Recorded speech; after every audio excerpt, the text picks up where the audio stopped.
What's up, Pro Bar? Good morning, Shelter Services team. I'm here in my house, in the office, not my house.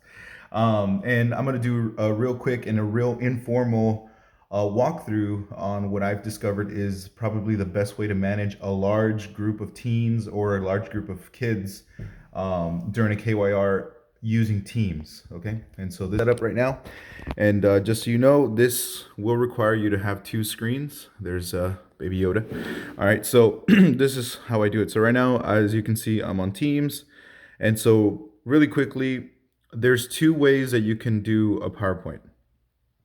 So there's this side right here that says Window. That's just what you would do a screen share. So if you're like used to using Zoom, this is what you would use. Like this would be more like aligned to what Zoom does. And then you have this one over here that says PowerPoint. This is what I like to call presentation mode. Now the difference between the two is that in PowerPoint or when you use any presentation on this side, what it's going to do, it'll load it up and you'll be able to see basically all of the participants down here. There's going to be a row of people that are going to appear down here. And this works if you don't plan to use any of the functions in PowerPoint other than, I guess, moving on to the next slide.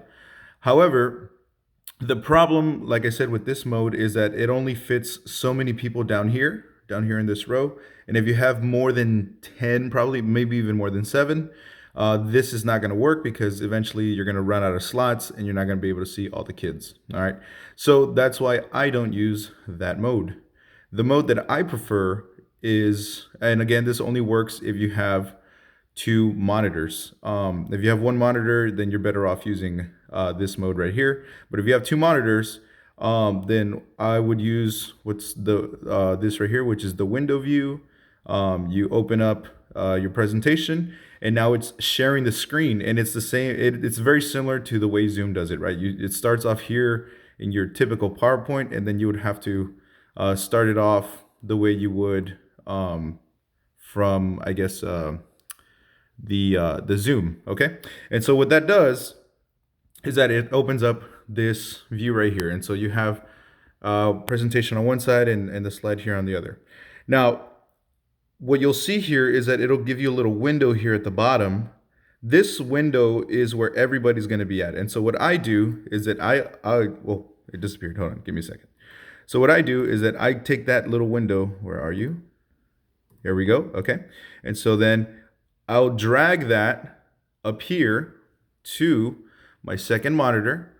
And right now it's small. Right now, oh, okay, I dragged it up to my second monitor, and right now it's small because there's no one on the call.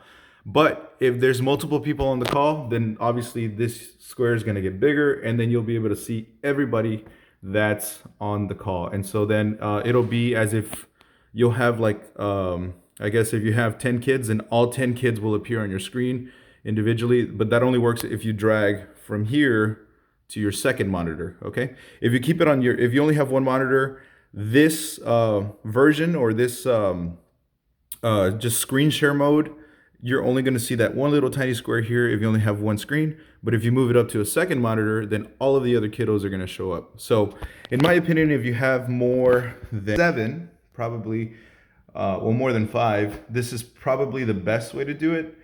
Which is on the window side. So there's the window side to your left, and then there's the presenter side to your right.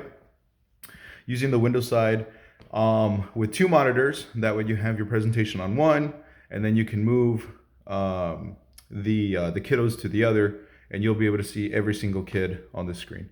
So yeah, that's what I discovered is the best practice. If you guys have any questions, hit me up. You can message me. And yeah, hopefully this video wasn't too long, and have a wonderful day.